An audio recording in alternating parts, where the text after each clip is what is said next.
And welcome back in another edition of Husker Nation podcast, but it's not really the Husker Nation podcast anymore. If you've been paying attention during the last few weeks to our social media stuff like that, you've been hearing me talk about a transition that's coming, this big transition. And you know what? Before I get into that, hey, I'm David.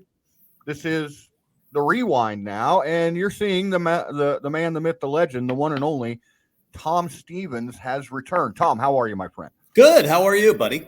I'm doing great. I'm so excited to do this that my brain is running here and I'm not getting my words out correctly.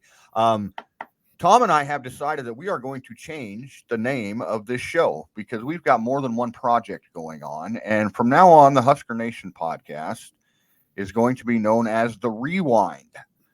And this is a show that it's pretty much exactly what we're doing right now, what we're doing today. We're going to go back and we're going to talk all things Husker and all things sports.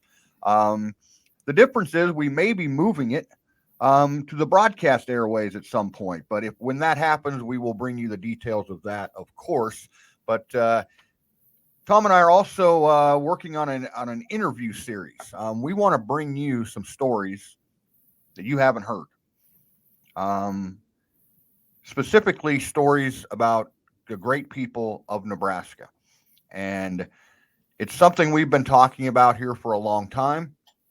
And we're going to start implementing that here very soon. And we're very excited to do that and bring that to you as well. So, in order to do that, we need to kind of rebrand what we're doing here. And so, Husker Nation Podcast has officially become the Rewind as of today. Tom, am I missing anything? No, I don't think so. I mean, hey, we're going through this and we'll discover what it is. But you're right on the rewind. It's basically us unloading everything that we've learned from the week. National sports, obviously, we'll focus a lot on local Husker sports, but it's just us getting it off our chests after a week of sports and say, fire everyone. I'm sure that will come out a lot. But the rewind, I like it. Basically, when we talk about that, we're talking about a lot of Husker sports. That'll be our focus. I'm going to let you behind the curtain a little bit. Tom and I have known each other for many, many years now. And basically, my vision for this show has been if you could see the text messages or hear the conversations that go on between Tom and I during Husker sporting events, during the Masters, emotion comes out. And we are very, very passionate, let's just say, about our sports and specifically Husker athletics. And I kind of vision the show being, look, what are Tom and Dave really thinking? There's what you're hearing on the radio, and then what are they really thinking? So I think it's going to be a lot of fun, and it's certainly going to be unfiltered. And and you're going to get a lot of things like Tom talked about everyone needs to be fired and we need to shut down football and give the money to the volleyball program. I don't know how many times Tom has told me that. So there you go. That's the basis of what we're doing, and today is kind of the first day of that transition. Before we get into the Husker talk, and there is a lot of it this week for a second week of spring football. We've got a lot of stuff we can talk about. Tom, we've been talking this whole time. Our brackets are pretty much ruined. I think Kansas is the only thing I got correct going into this weekend. But at the end of the weekend, we get 4 blue blood programs. Yeah. Who would have known? You know, Duke, North Carolina, Kansas, Villanova. I mean, that's your Final Four. That could be your Final Four every year. Well, it's 7 of the last 14 national titles have come from that group, Duke, UNC, Kansas, and Villanova. So I guess, it's what we always say, at least what I always say at the start of filling out your bracket is pick a 1 or a 2 seed to get to the Final Four, because that's what happens, despite, the great stories like St. Peter's, and they're the farthest to ever get to the Elite Eight. But they're not going to get in the Final Four, and North Carolina dispatched those guys, so they're out. But you did have upsets. Baylor gone, Arizona gone, Gonzaga, the number 1 overall seed, gone, all in the second weekend. So there were the only number one seed, as you pointed out, was Kansas making it to the Final Four. But I mean, a lot of people picked Duke, and Coach K. That story's still alive. UNC, a bit of a surprise as an 8 seed, but they are a blue blood.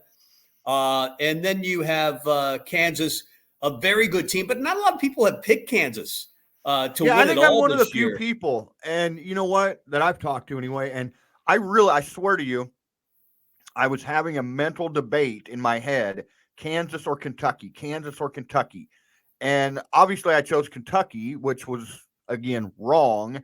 But Kansas is the one team I felt good about having a real chance to get to the Final Four. North Carolina is a surprise, and as a Duke fan, frankly, I love it because we need to avenge that loss.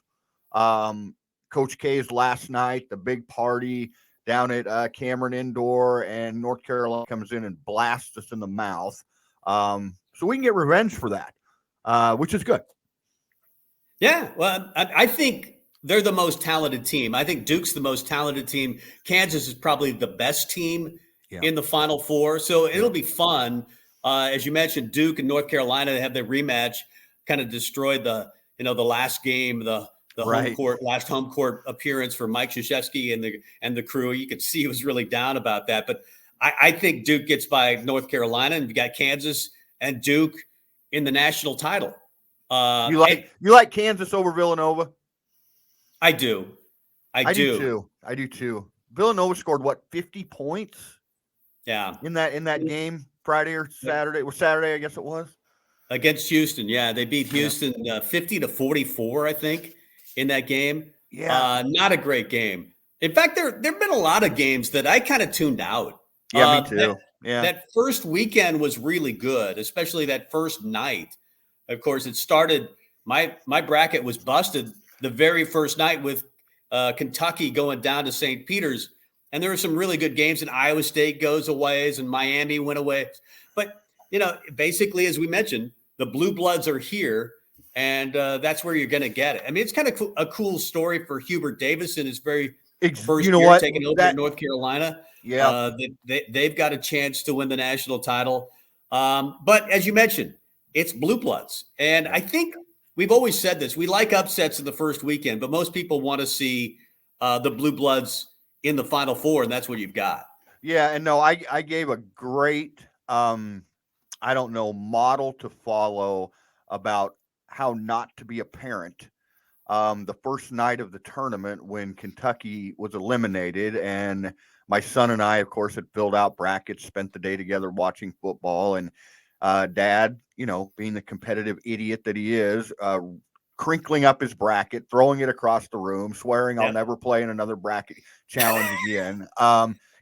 Just things that you really want your son to emulate. Sure. That was me in full force on the opening weekend. So everyone talks about they love upsets. I love them if I pick them. Other than that, I hate them. I think one thing maybe to touch on before we transition this into the Husker basketball, the ACC, I don't know if you heard this. I heard this a lot during the year. The ACC is down this year. ACC, they're not the same as they used to be. And we end up, Miami, if Miami wins that game, we have 3 ACC teams in the Final Four. And I don't think anybody saw that coming. Well, you still had 3 AC teams in the Elite Eight and 2 in the Final Four. So that's pretty good. And we, again, the Big Ten, so disappointing, perceived at least as the best conference last year going into the NCAA tournament. They don't have a national title since 2000 when Michigan State won the national title. God, again, was that with Mateen Cleaves? Yeah. Oh my God. It's been a long time for the Big Ten, and they had 10 teams in last year, 7 teams, I believe, in this year. Yeah. Purdue, I guess, was the last hope, and they fall to St. Peter's for crying out loud. Yeah. The Big Ten, I don't know if it's lack of point guard play, lack of just star power in general, but the Big Ten has been a huge disappointment over the last couple of years, basketball wise. They're always hyped going into the tournament, and it always ends with a thud, and it did again this year. Yeah, you're right. I don't know if it's style of play. I don't know if it's the ruggedness of the year of guys just beating up on each other. Maybe those big 7 footers that Purdue likes to put out there, maybe that doesn't translate to the tournament when you got guys that are pulling them so far away from the basket. I don't know. I'm not a basketball expert, but I just know you're right. The Big Ten, again, has not performed up to snuff.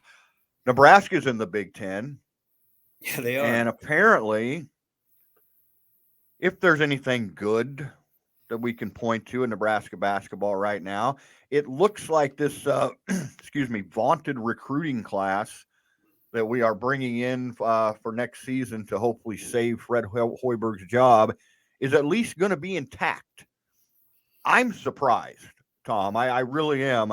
I'd like to hear your thoughts on if you were surprised as I was that it looks like guys like Blaze Keita and Ramel Lloyd are going to honor their commitment and still come here. Yeah, there was a story earlier this week or late last week, I should say, Fred Hoiberg going to Kansas and making sure that he had the signature of Blaze Keita at Nebraska. And that's the big one, 6'11". He's big, 12-7. The numbers don't wow you, but I do think he's a pro. Yeah. The NBA, I don't know. He's still fairly young to basketball. I think he's been playing since he was 14 only. But he is talented. And so I thought he was the key to this entire class, especially when you know that Eduardo Andre has decided to move on. So you don't have him. You need a point guard. Ramel Lloyd is a top 100 recruit. Yeah. They were both those guys were close to Matt Abdelmassi. So I was worried about them staying with their signature and staying with Nebraska in general. And they are. And so that's big for Nebraska. Top 30 recruiting class. It's obvious Fred needs to do something different. Yeah. I don't know that the 5-out philosophy has worked.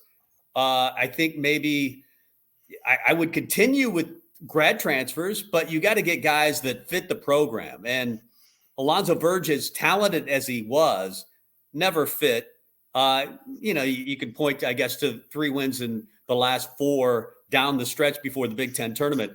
But overall, it hasn't worked. The Right. Cam Knacks of the world, the Alonzo Verges, even Bryce McGowan's as good as he is, and he's going to be, a first-round draft choice in the NBA draft. It took him a while.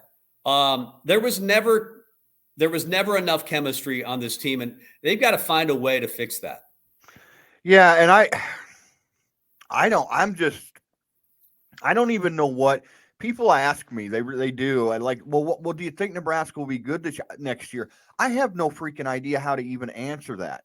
Because we can point to the Iowa State model from this year. Ironically, Iowa State, they won 2 basketball games last year, Yeah. and they end up making it to what the Sweet 16 at least this year. The But elite, yeah. But my God, I didn't see anything except the last 3-4 games of the season that made me think that Nebraska could do anything like that. I mean, we just don't do basic things right. I don't know the answer. We've won 7 games, 7, 7, and 10. Is that right? Yep. The last 3 years, is a whole new batch of people with starting kind of over with the personnel. I mean, is that really going to matter? I don't know. I mean, I'm done picking Nebraska basketball to be good because I really thought they would be under Fred Hoiberg and Matt Abdelmassi because that's what they did at Iowa State. They brought in transfers. We've pointed this out before. The transfer model has become the model of college basketball. Heck, even Duke is taking transfers, which I never thought I would see. You have to. Everybody is taking transfers, and that means that Fred, who was getting the cream of the crop as far as transfers are concerned in college basketball, is no longer getting that. Or they're getting talented guys that don't always fit. They've got to find a way to be tough defensively, to rebound the basketball, to play together. I do like the signing of Sam Grissel. I think the North Dakota State transfer, I think that's a good get. An all-in Nebraska invested guy. And I think that's part of the problem. You're not getting Nebraska kids that are really, really good. Isaac Trout ends up at Virginia. I think he was the best player in the state this year. Jason Green decides to go to Creighton. You didn't get Hunter Salas last year. They're not getting the best players even in the state of Nebraska. Now they did get one via the transfer market in Sam Grissel.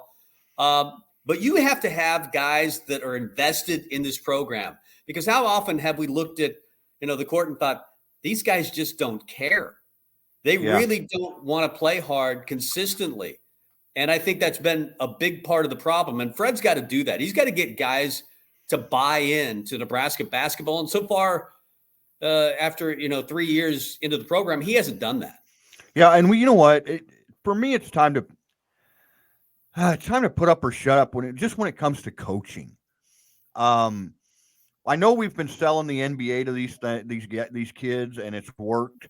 Obviously, worked with Bryce, but I would like to know if Fred Hoiberg is a good basketball coach, because there's a lot of people that will tell you that Iowa State thing was a fluke, and everywhere he's went since then, he has failed, and that X's and O's wise, he is not a great basketball coach. I don't know if I believe that or not, but at this point, the record, you are who you are, what you are, as Bill Parcells used to say. And right now, we're not good. No. Well, and that's one of the reasons Matt Abdelmassih is no longer here. So that experiment did not work, despite the highly ranked recruiting classes, including the one that included Bryce McGowan's a top 15 class in the entire country. And he's responsible for this class as well. But that has not worked. Doc Sadler did not work. I thought that would work. We'll see with Armin Gates. So far, he's still here as an assistant. They like Nate Lenzer as a developmental guy. But you got to find a way to replace Matt Abdelmassih as far as recruiting is concerned. And maybe it is Armin Gates. But that part of it has not worked. But you're right. He's known as an offensive guru. They were historically bad shooting the three-pointer. And that was what we were supposed to – that was the thing that, hey, at least they're not going to have a problem scoring. Yeah, and I mean, you still see those 4 or 5 minute droughts every single game. They can't shoot. And maybe part of it is they have bad defense, on the floor on game days. Maybe it's in practice as well. It's easier to make an uncontested three-pointer against your bad defense in practice. Yeah, that's true. But they've got to do a couple things well in this league.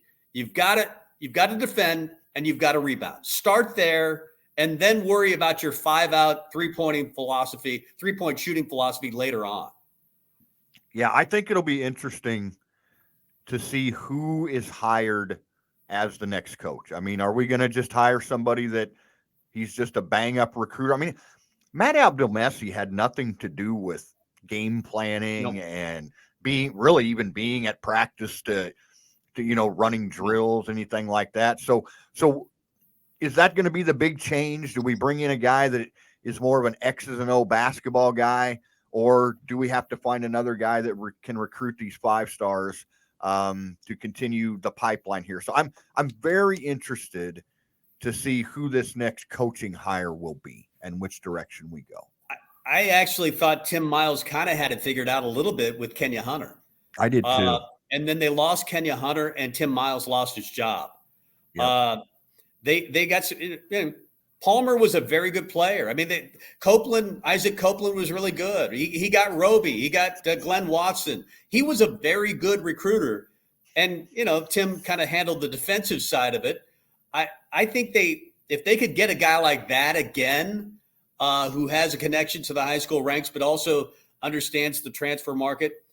But Abdelmassih didn't work. Now go get a coach. I mean, it's hard for me to believe that I'm saying this, but get back to more of a Tim Miles defense, rebounding first style and then worry about the offense later. It feels like we're just going round and round with Nebraska basketball. They haven't been good since Danny Nee was here, the early 90s. And it's hard for me to believe in year 4 that Hoiberg will suddenly figure it out. Exactly. It's prove it time.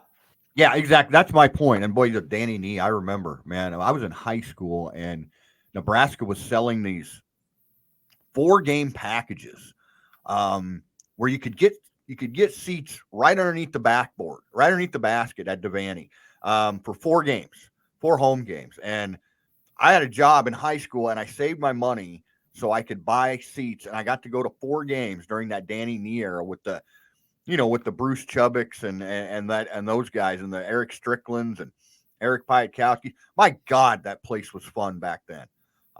Anyway, I don't know what that really has to do with anything other than I was very, very young the last time Nebraska was good at basketball. And you're right. We just seem to be cycling in a bunch of guys every year that are supposed to be able to shoot. They can't shoot. We don't play defense. We get out rebounded by 100. And Fred goes, well, I don't know. We seem to do it okay in practice. So I don't have a lot of faith, Tom. Yeah, I don't either. It's what I've been saying about Scott Frost for the last 3 years. It's at least 2. You're going to be in year number 4. Are we year number 4 of Fred Hoiberg, year number 5 of Scott Frost? It's prove it time for Husker men's sports. Yeah. I mean, volleyball's great, but you can't live on volleyball all year round. Nebraska football and basketball are pathetic. Nebraska basketball, we know the stats. They're still the last team in the Power 5 to not have an NCAA tournament win. It's just, it's unforgivable, really, to be this. Yeah, it's freaking mind-blowing to me. I mean, it really is. If you think about it, it's like, oh, right, wait. I mean, we know you're not really a basketball school, but you haven't won a damn game ever? God, that's hard to freaking do. St. Peter's is in the Elite 8. Yeah. We can't. They have 2,500 kids in their whole school. We can't. They have to pull out their bleachers. And we can't figure out a way to get to a tournament and get a win. So, yeah. It's going to be interesting. I know I'm just not holding out a lot of hope. I am holding out a little bit more hope because the Kool-Aid season has arrived. And Tom, we teased it last week. You went to Husker football practice this past week, and I know you took your iPad and you took your stopwatch and you had your scouting hat on, and I know that you came back with a report for us that is in depth and very detailed, and I cannot wait to hear what you witnessed at practice last Thursday. I hear the cynicism, and yes, I brought all those things. I brought my notepad, the iPad, and was breaking down every single drill. Let's face it, it's a series of drills. They run from one station to the next station, and you learn extremely little about what's going on at Nebraska, football practices. But it is kind of fun to see the size. And these guys are huge. Yeah, I know, right? Yeah, I had a chance to go to a station I used to work at, The Ticket, and they had a little get-together with the entire offensive line crew, the wide receiver crew. These guys are big. They're strong. It's kind of fun to see them in pads. And I spent a lot of time talking to Brendan Stye, former Husker offensive lineman, and he talked about the Go Big project. It's going to be, by the way, the Go Big project is going to be the last of its kind, he thinks, maybe in college football. It's going to be the last to be done. It's $150 million for student athletes. But that money in the future is going to the athletes themselves. You're not going to see these big, huge training facilities with the big weight room and the theater-style seating and all the bells and whistles that these guys get is no longer going to be a thing in college football. And everybody's going to have to play the name, image, and likeness game. And that money is now going to players. I mean, Casey Thompson talked about the fact that, he's getting paid more money at Nebraska than he was at Texas. And I know, that's fascinating. Yeah. He's making 6 figures. And I think I saw a stat that, some 5-stars can make $4 million during their career due to name, image, and likeness. Wow. That money is going to the play. And maybe, there are some that say, hallelujah, that's a good thing. We don't need all these, bells and whistles. We don't need all the stuff that the athletes get as far as, behind the scenes. But just give it to them. There's some, and that's where it's going. That big, it could be as much as $60 million in name, image, and likeness at Nebraska within the next 5 years. That's crazy. Wow. Yeah, I would love to hear more about that. It's weird because we don't know the freaking rules though, right? I mean, we don't know the rules. We're talking about that money, but technically Nebraska can't give that money directly to the student athletes, So there's ways you got to get around it and funnel it through these businesses kind of, and it's a whole slippery slope, and nobody knows the rules. I don't think anybody knows the rules, but it is good to know that Nebraska is out in front of this. Yeah. Let's face it, Dave, it's legalized cheating. They basically said, let's find a way to give it to the players. How many times have you seen already commercials in Nebraska from players? I mean, they're in commercials. Yeah. You stop commercials wherever. Yes. I mean, they're on. Just flick on a local TV station. You'll see within a couple of hours, you'll see a lot of Huskers getting endorsement deals, and Nebraska's right at the forefront of that. Are they able to take advantage of it? We'll see. Scott Frost has mentioned that the leaders on this team are the transfers. Guys like Casey Thompson, guys like Hunter Anthony, Kevin Williams Jr., guys that have been here 3 months in some cases, have already taken over leadership roles. And maybe that's the way to go. Instead of waiting for a freshman or a sophomore, waiting 3 years for that kid to develop, go, the NFL route, go free agency. And that's what it has become. If Nebraska is going to keep Scott Frost, if they're going to win, 7, 8, 9 games and get back to a bowl game, it's going to be because probably of the transfer market. And that means name, image, and likeness. No, it's a great point. It really is a good point. And think about that. We've got guys that have been here 3 months or less that are making this kind of money and that are being, again, you said it, they're leaders on the team, and they're being compensated for it. And it is free agency, Tom. It is. Yeah. We can call it the transfer portal. We call it whatever you want. Kids have an opportunity to look around and go somewhere that is best suited for them. And one of the biggest factors, if it isn't now already, is going to be how much money can I make that I'm not making? You mentioned Casey Thompson at Texas, when I choose a new place to go. So you can like it or not like it when it comes to college athletics, but it is. It is. That's the reality of where we live right now. And if you want to continue to get these great transfers and get these recruits and get the guys here that you need to start building a program that may or may not challenge someday, for the Final Four, for the college football playoff. If that's your goal, Nebraska fan, you've got to embrace this part of it. And Nebraska, thankfully, is way out in front of this right now.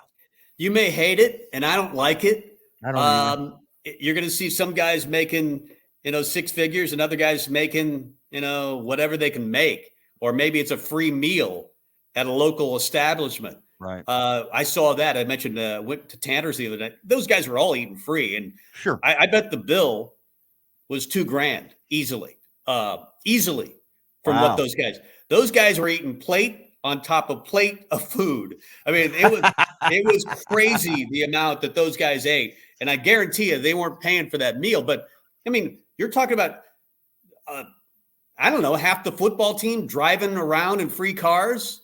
A lot of these guys are getting their housing paid for, rent free. Yep. on top of what they're making from name, image, and likeness. Nebraska, let's face it, Nebraska is guilty of a lot of crap on the men's side of sports, college football and basketball, especially. But there's the passion in this program to win is at a really high level, and Nebraska will do more than most programs to win. And I if think that the means fans are giving okay with athletes, it. millions of dollars every year, they'll do it. They'll do it. Yep. And we'll, as fans, we will put our moral conflicts aside, even if there is a moral conflict. I don't know if there is or not. It's just so different. Back in the 80s, Nebraska football player driving around in Trans Ams and stuff like that, that wasn't unheard of. And we all kind of knew, you'd like, oh yeah, well, he probably got that but there were schools like Oklahoma back in the 80s. They didn't even try and hide it. They're shaking hands with $100 bills and keys to new cars and stuff like that. So it's always been part of college athletics. Maybe you don't have a problem with our quarterback who's been here, long enough to eat a ham sandwich, making $100,000 or more to play football here when he hasn't taken a freaking snap on the field. There are people who will say, well, you know what, get what you can get. It's just such a different concept to me that I don't know if I like it or I don't like it. But again, like I said earlier, who cares if I like it? It's how it is. And it's not going to change anytime soon. Well, and let's face it, it's happened at Nebraska, maybe not to the degree of, you mentioned Oklahoma, other places. The SEC has been doing it for years and years and years. Yeah. Heck, I remember talking to Adrian Fiallo, who played in the 60s. He said, I got my share of $100 handshakes, of course. And, $100 back then was pretty good. So it's been going on legally, illegally for a long, long time. And now it's just going to be the wild, wild west. It's where we are. And if you don't get it out in front of it, you're going to lose. And Nebraska, at least, opened doors with Blake Lawrence. Of course, they were the first to start That's right. Kind of an organized version of name, image, and likeness here at Nebraska. I think Nebraska's on top of it. We'll see if it works. It may not. Yeah. The transfer portal is always going to be a little risky. Name, image, not that you need that for name, image, and likeness, but if you're going to win, you got to get the right guys in any program. But I just think this is the way that, at least for now, Nebraska is going to have to live. But it's a scary proposition when you consider the leaders on this team, as we mentioned before, are guys that have been here, as you said, just ate a ham sandwich, and they got here, they've had lunch, and now they're the leaders. Yep. Yeah, it's very fascinating. Very, very fascinating to me. You talk about getting the right people, the right players. We're always going to have the right players. News came out, I think it was Thursday morning. Don't hold me to the date, but that Xavier Betts, Nebraska wide receiver, is no longer, according to Scott Frost, a member of this team. It doesn't sound to me, I don't know, Tom, who you've talked to, the information I've been able to acquire, it doesn't sound like that status is going to change for Xavier Betts. It doesn't look like he is going to be a member of the Husker football team moving forward. Your thoughts on Xavier, who's had an interesting stay here at Nebraska, to say the least? I mean, you could make the argument he's the most talented guy in the wide receiver group, and maybe, one of the top 5 most talented guys on this team. There's no doubt about that. He is an athletic freak. And when he's playing well, he's an absolute difference maker. He is Sunday, make no mistake, he is a Sunday talent. Yeah. I put him in the category, at least right now, and maybe this is unfair, of a Maurice Washington. Yeah. I mean, there were times where you looked on the field, and you said, Maurice Washington's not the best player on Nebraska team. He's one of the best players in the Big Ten at times. I thought that. Right. athletically gifted, crazy athletic talent. And Xavier Betts is the same way. But does he love football? And it doesn't sound like it, Tom. It's something that stuck out with Mickey Joseph. He said this a number of times. I want guys that not just like football, that they love it. And all coaches say that. But are you willing to do the things necessary to make that happen? Either you make them love football like you do, or you can't be there. Either you love it here, or you go play somewhere else, or you quit. And I think it could be possible that Xavier Betts is done playing football, period. Yeah, not just in Nebraska. Yeah, that's right. That from what I've heard and the couple of people that I talk to that I trust, there's a lot going on with this young man, and I don't think football is in his future at any level. I just don't think it is. And it's too bad because, again, the talent is immense. And there were times, again, on Saturday, he looked like the best player on the field. And then there were other weeks where he looked like he was lost. Or he'd get 3 snaps. It was weird. Yeah, I mean, there's got to be the ability, and you can say it's on the coaches to get them ready, and I get that aspect. The coaches are required to get these guys in the film room, learn the plays, know what they're doing, and then perform on Saturday. But there's also some responsibility from the players to do their part of it. And if you can't get the guy to show up at practice and give 100%, no matter what string you're pulling, what motivational string you're trying to pull, if you can't get them to love football, I mean, either you love it or you don't. Yeah, that's right. I think of Taylor Martinez. Remember, it was obvious the guy was the best player on the field. Didn't always love football. No. And if you don't, it's the most demanding sport in college athletics. It's a full year of buy-in all the time. You got to be on. Yeah, you got to be on, and it's too bad because here's a guy that could have made millions. He could have made millions in the league. Yes. And if he is in fact done playing the game, that's just sad. That's what's so frustrating. I don't know, frustrating. I mean, I don't personally know Xavier Betts, but it's like you hear he's got a lot of different things going on, and you think, man, just think how maybe that money could change his life. But at this point, it just doesn't seem to be a priority for him. And Nebraska, they have no choice. You can only try for so long. Like you said, it doesn't seem like he loves football. He's good at football. He doesn't love football. So maybe this is the best for everybody involved, but there is no doubt about it. Mickey Joseph is changing things at this university. He is changing that culture of that room because Xavier Betts is not the only player down there, and I'm sure you've heard the same stories I have, that have had to get on board with the way Mickey does things. Mickey is no nonsense. He is all business. And I know that there's been at least another player in that wide receiver room who has challenged that, and they've told him, you know what, take a hike. This is how we do it now here. So that, I think from an outsider perspective, a fan perspective looking in, you want to talk about tangible changes within the program, and we talk about culture so much. There's one right there. You can point to, this is now different since Mickey Joseph has come and joined this coaching staff. Well, and some guys react to coaching differently. Some guys say, well, you're too demanding. I'm done. Others embrace it. Coach me hard. I think Omar Manning has embraced the coaching that he's getting from Mickey Joseph.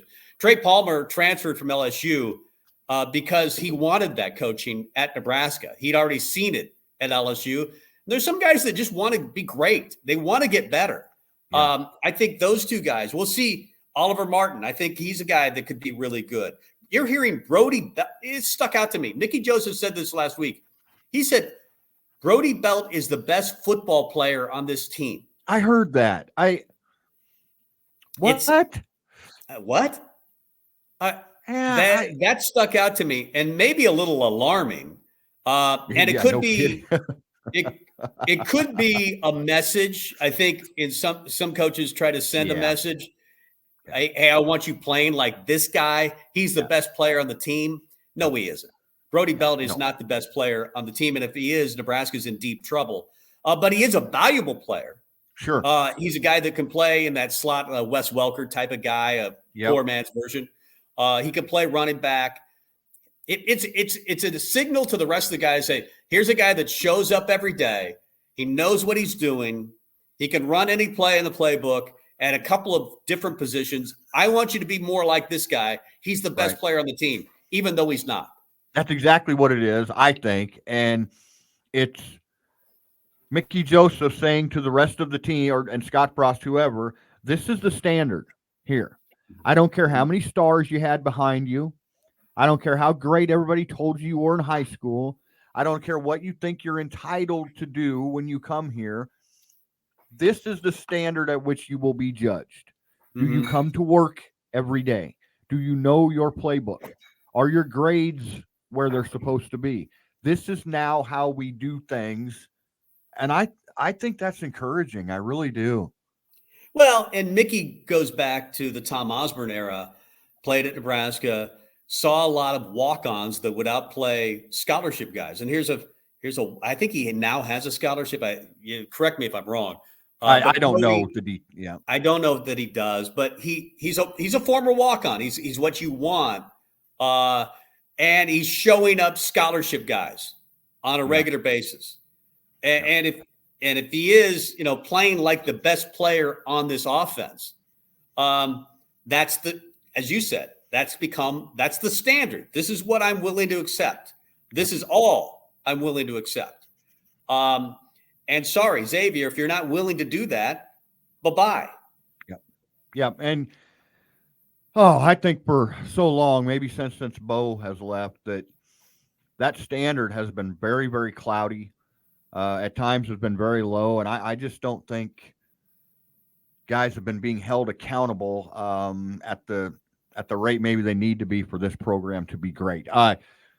Scott Frost has been raving. It seems like every time he steps in front of a microphone about the difference in the offensive line. Dominic Raiola, I'm going to do it again. Donovan Raiola has made this great impact, and the line looks better than it's looked the entire time that Frost has been here. Do you buy into that? Do you believe that? I don't see any reason Scott would just say it, but it's certainly an area that has got to get better for this team to make any kind of noise in the fall. It's got to be. I mean, I don't think it's the pipeline. I think you lost your best player, arguably, maybe on the entire team in Cam Jurgens. Yeah, you did. And his numbers so far have been really, really good when you're talking Yeah. about projecting to the Yeah. NFL. And I was wrong about that, by the way. Right. You've got Piper and Trent Hickson, Ethan Piper and Trent Hickson competing for that starting job at center. That's going to be key. I feel good about Norden Nwili. I do too. I think he's a very good player. You've got Kevin Williams Jr. coming in, the transfer from Northern Colorado. You've got Hunter Anthony, the transfer from Oklahoma State.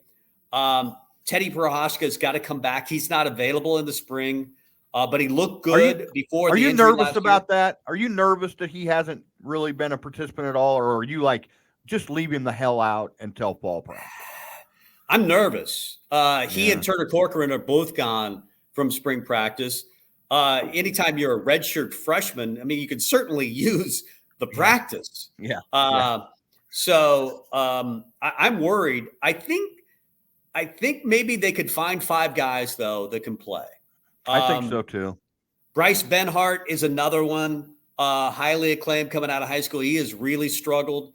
Maybe, you're hearing, hey, they're firing off the ball. They're doing stuff that I haven't seen since the Tom Osborne era. Right. It sounds like a lot of smoke and mirrors a little bit to me. I mean, it's what we get in the spring, Kool-Aid. Nebraska's never lost an offseason, and they're winning again this year. But it is good. I'll take anything I can get. They're firing out the ball because we certainly didn't see that last year. or the year before, or Yeah. yeah, small steps. Hey, the linemen are Yeah. firing off the ball. Frickin' A, Mhm. man.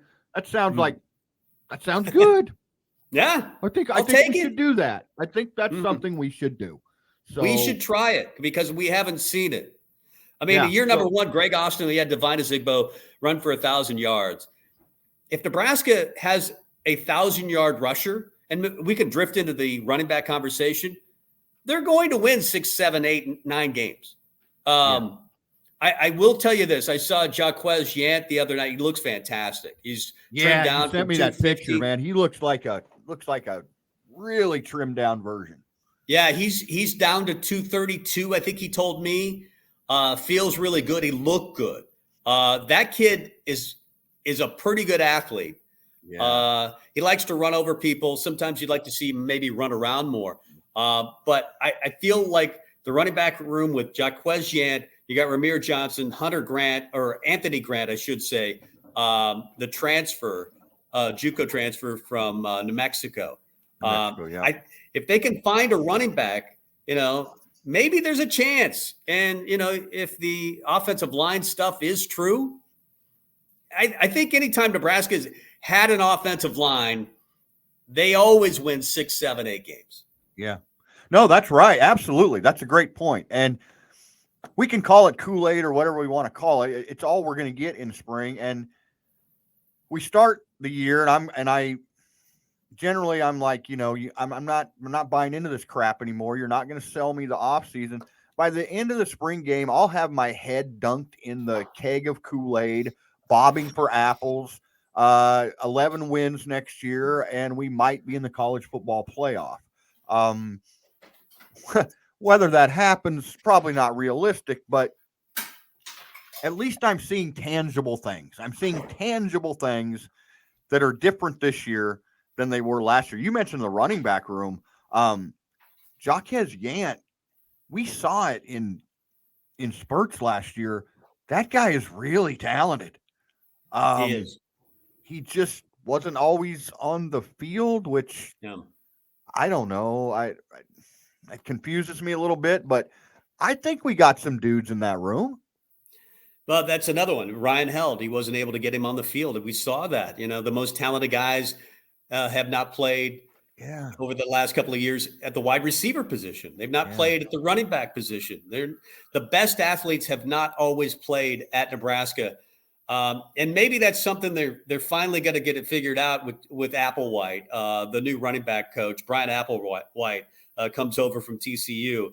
I think you got options. Jaquez Yant. You got Ramir, who is, I don't think he's a great running back, but he can play every down. He's one of those guys that's efficient. I would yes, rather not see him be the starter. I like Anthony Grant, a little bigger guy, about 210, 215, and Jaquez Yant, 230. yeah, Those look like Big Ten running backs to me. And then you've got Gabe Irvin coming back from an injury, Brody Belt, as we mentioned earlier, yep, who can kind of be your Swiss Army knife guy. It looks like they've got options, yep. and I think some of those options could be pretty good. About 2 weeks left in spring football, and I'm sure, just like this past week, something will happen again. Many things may happen during the week this week that we'll be able to talk about on the rewind next Sunday. But right now, I'm very comfortable. I think with where Nebraska is. You hate to lose Xavier Betts. I can't say that this is a complete shock that he's not on the team. But anyway, we wish him well, whatever direction his life might take him. Tom, we're getting close to being up against it here. I hate to do this because I feel like we kind of ended on a positive note there, and I've got the Kool-Aid Cup ready for football. There was a baseball series this weekend with Nebraska and Michigan. Man, um, baseball's not good right They're now. not good. That we don't we don't have any pitchers, Tom. No, It and plus we don't seem to hit, so that's not a good combination. Will Bolt man, there was so much momentum for this season after what he did last year. And Nebraska baseball is back, baby. And that's all it took was Will Bolt. And this just goes to show you, you get a couple of injuries here, you lose a couple of key guys that you can't just plug someone in behind them. This is going to be a fight year after year for this baseball team. And this year does not appear to be going anywhere. Well, they lost the pitching staff from last year, and I thought Kyle Perry would step up and be a leader. He gets injured and was struggling even before that. Swelly was the big guy, of course. He was one of your best hitters, Spencer Swellenbach. He was your closer. I mean, anytime you had a lead in the 8th inning, the game was basically over. Yeah. And he was a guy that never made an error at shortstop, and now they're making errors right and left. Oh, my God, isn't that? Yeah. They don't have any. I thought Kobe Gomez coming back from injury would be their closer this year. He has struggled. You don't have Jackson Hallmark, who was the leader of the team last year, just an absolute stud. Max Anderson has, I thought, he had that great freshman year. So far, he hasn't even been very good. I still believe in Will Bolt. I mean, that guy's the real deal. Yeah. I think this is, but it's hard to say that they're going to be good this year because they're not, and I don't see how they will be. I mean, that's a good Michigan team, but not a great Michigan team. They were 13-10. Yeah. And there's a disadvantage being a northern school, having to play in the cold weather early in the season, but this is just not a good baseball team. And it's pitching to me. It's always, baseball has always been about pitching to me, and you don't just. I see a lot of people on social media, like, well, I still hold out hope that they'll get it together, and of course, so do I. But as a realist, frankly, you don't just fix pitching.